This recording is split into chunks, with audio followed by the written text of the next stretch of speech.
Hi, and welcome to another daily devotion. Today we're again on how do we know if the Bible is infallible? Prove it to me. That was the title of that, or the question that was posed a few days ago. And so today we're part 4 on this very subject. Yesterday I spoke about the evidence within the archaeological findings, and today we're going to look at another one. And so, you know, it's quite amazing, as the one we looked at yesterday with the house of David and the kingdom of David. It's just so there. And I don't know how anyone can keep choosing to deny that the Bible is true when evidence supports it, just so, you know, real like that. So I want to look today at another one. And this one's called the Mesha stele. And this is about 846 years before Christ.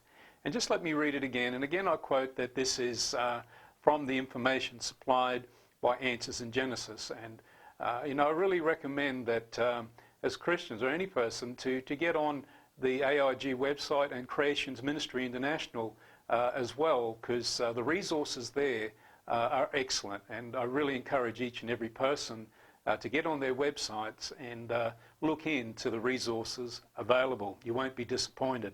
Now we're going to speak here about the Mesha stele about 846 BC. And let me read this exactly how it's written. Popularly known as the Moabite stone, it records the revolt of Mesha, king of Moab. Now again, you know, many have said that these people never existed, but anyway. And so the king of Moab of Israel. This incredible stele mentions Omri, king of Israel, and David of the united monarchy. Very interesting. It even refers to Yahweh, the unique name of the God of Israel. Together with the testimony from the Taldan stele, we have a powerful external witness that the Bible records the true history of the kings of Israel and their interaction with foreign kings. Now, you know, the information just brought up here that this here is, you know, 846 years before Christ, accurately recorded, found, you know, thousands of years later, is now produced as evidence right before humanity in this very age that we live in, actually telling us, regardless of what is popular or unpopular, these people really existed.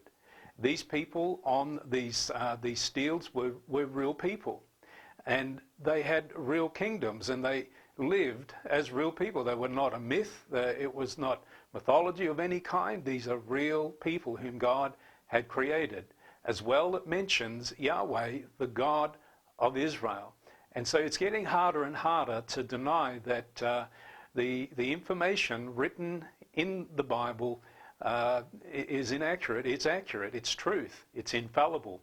And so, you know, when we look at these things today, it's very important to notice something here, and that is this, is that God, I believe, in these days that we live in, is allowing these discoveries to be made so that, you know, bit by bit, that humanity can see, you know, what is being uncovered that has been hidden for thousands of years. We now have reference to in a Bible that sits in so many cupboards or in homes throughout this world today. And please let me encourage you, take out your Bible and begin to read it. It is the Word of God. The information written in there is valuable. You will find with these kings that I've just mentioned here that they are actually mentioned in there. And again, you will find their genealogies, and the history in the Bible is rich. And again, all of them go back to Adam. And this is something really worth considering. Please join me again tomorrow as we continue to discuss this very subject, is the Bible infallible? I think by now we're starting to see that the evidence is just overwhelming that the Bible is true. And so join me tomorrow, and we're going to have a look at another discovery. God bless you and have a great day. Bye-bye.